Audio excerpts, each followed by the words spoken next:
like a Hellcat.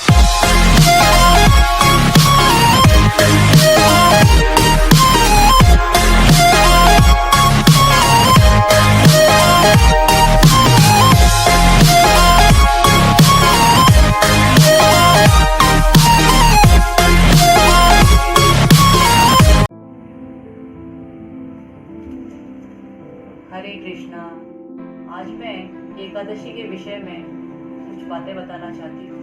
लोगों के मन में उससे जुड़े हुए कुछ प्रश्न हैं। शायद आज जो मैं बताऊंगी उनसे आपके उन प्रश्नों के उत्तर आपको मिल जाएंगे। सभी वैष्णव भक्त जो हैं साल भर की सारी एकादशियों का व्रत पूरी निष्ठा और विश्वास के साथ करते हैं। साल में 24 एकादशी आती हैं, जिनमें से 4 प्रमुख हैं। पहली है उत्पन्ना एकादशी, दूसरी है षटतिला एकादशी, तीसरी है निर्जला एकादशी और चौथी है देवउठनी एकादशी। इन चारों में से भी निर्जला एकादशी को बड़ी एकादशी के रूप में माना जाता है।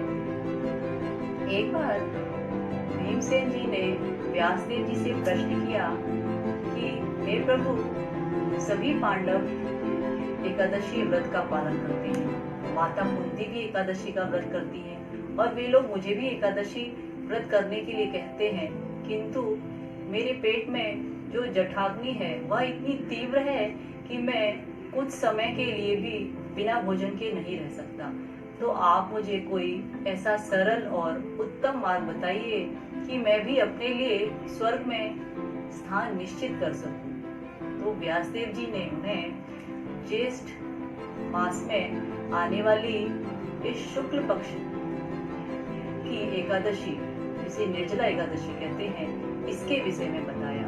उन्होंने कहा कि हे भीम, यदि तुम इस एकादशी के व्रत का पालन पूरी निष्ठा के साथ करोगे तो तुम्हें साल भर की एकादशियों का फल शीघ्र ही प्राप्त होगा। यह सुनकर भीमसेन बहुत प्रसन्न हुए, क्योंकि उनके लिए ये बहुत ही सरल मार्ग था। केवल एक दिन ही निर्जला उपवास करके वे साल भर की एकादशियों का फल सहज ही प्राप्त कर सकते थे। इस दिन सभी वैष्णव भक्तों को 64 माला जप करना चाहिए, भगवद गीता का अध्ययन करना चाहिए, भागवतम का पठन पाठन करना चाहिए और भगवान के नाम का कीर्तन करना चाहिए। ऐसा कहते हैं, उपवास अर्थात भगवान के पास निवास करना। एक दिन तो हमें कम से कम भगवान के लिए निकालना चाहिए। जिस दिन हम उपवास कर रहे हैं उस दिन हमें शरीर की आवश्यकताओं पर कम ध्यान देकर आत्मा की आवश्यकताओं पर विशेष ध्यान देना चाहिए कि हमारी आत्मा की आवश्यकता क्या है। तो एकादशी के दिन हमें उपवास करना चाहिए। यदि आप पूर्ण विधि के साथ एकादशी के व्रत का पालन करना चाहते हैं तो यह दसवीं से ही आपको करना होगा। दसवीं के दिन हमें केवल एक समय ही अन्न का भोजन करना चाहिए, ब्रह्मचर्य का पालन करना चाहिए और एकादशी के दिन सूर्योदय से लेकर द्वादशी के सूर्योदय तक पूर्ण रूप से निर्जला उपवास करना चाहिए और पारायण के समय व्रत को खोलकर अपने सामर्थ्य के अनुसार दान देना चाहिए और द्वादशी को भी हमें केवल एक समय ही अन्न ग्रहण करना चाहिए। यही पूर्ण विधि है। सभी से प्रार्थना है कि एकादशी के व्रत का पालन पूर्ण निष्ठा के साथ और विधि के अनुसार करें। यदि आप लोग बिना जल के उपवास ना कर सकें तो सजला करने का प्रयास करें।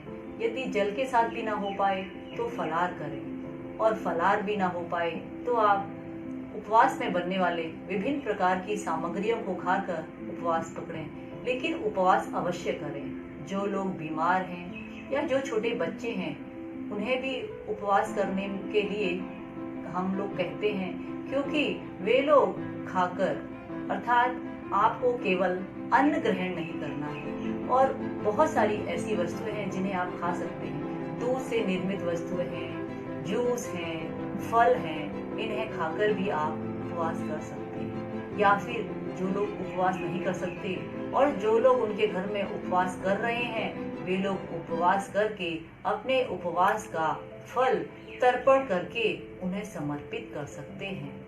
हरे कृष्णा।